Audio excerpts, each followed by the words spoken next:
Yeah, what I discovered when I started going through this is I haven't taken pictures of the Clodius Parnassian since back in the film days.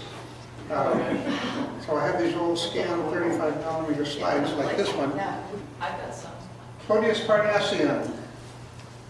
And Parnassians have these wonderful big round eggs, 1.2mm. That's a little bit bigger than a swallowtail egg, which are usually right around, well, maybe it's about the same size.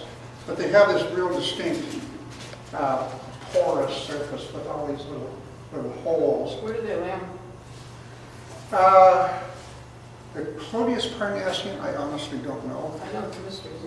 Where or what, you know, the host plant. I know Yeah, the I know host what the plant. host plant is, but I. But see, the host plant dies back every year. Yeah. So they probably lay them on sticks and debris around the. Because that's where they were anyway.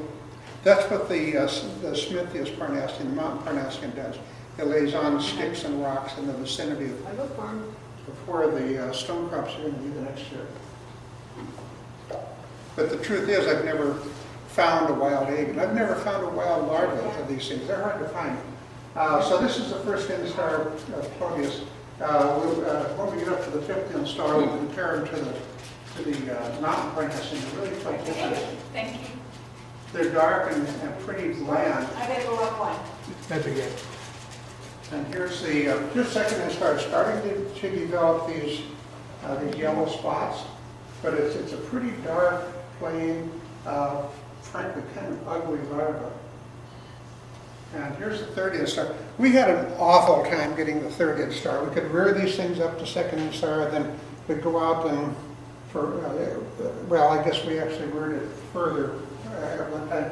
But getting the third instar was a nightmare, and so for several years when we were doing the book, we couldn't get it. Finally, David James got one up to third instar. So this is David's picture, and that's the only third instar we've got.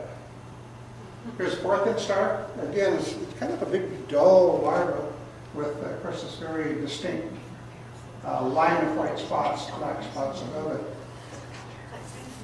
And the fifth instar is not too different. This is the big old, look at the size here, it's 36mm. 25 is an inch. So that's an inch and a half long. It's a big larva. And just for comparison, here's the mountain Parnassian. They're very different. Now, we find these like up at Chumstick Mountain. When we go up there, we'll find these sometimes.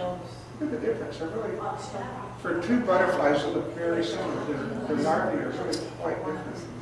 Is that some sort of warning color that you know of on the Smithius?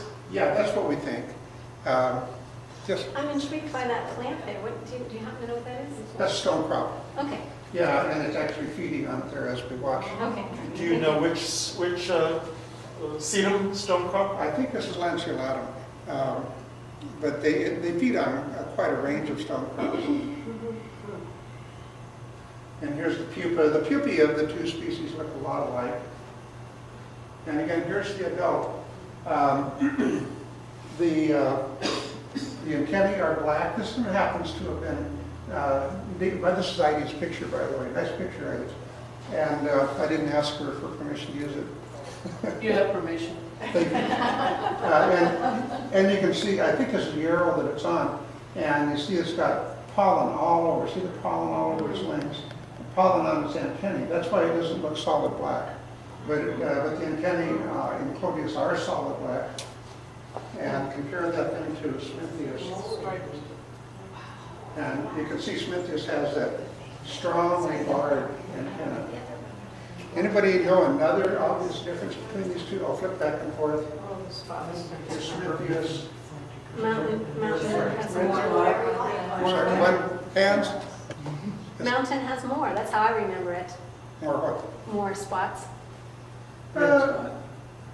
Maybe if you count the red spots, they're really the same.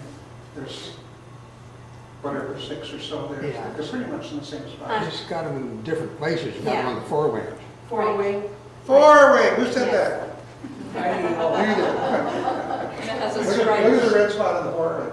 It has the stripe. That's what I meant. I meant more locations. I really did. And you don't see red spots on the four-way in Clodius. I knew it. And so if you can't see the antennae, look for that red spot. Okay, good.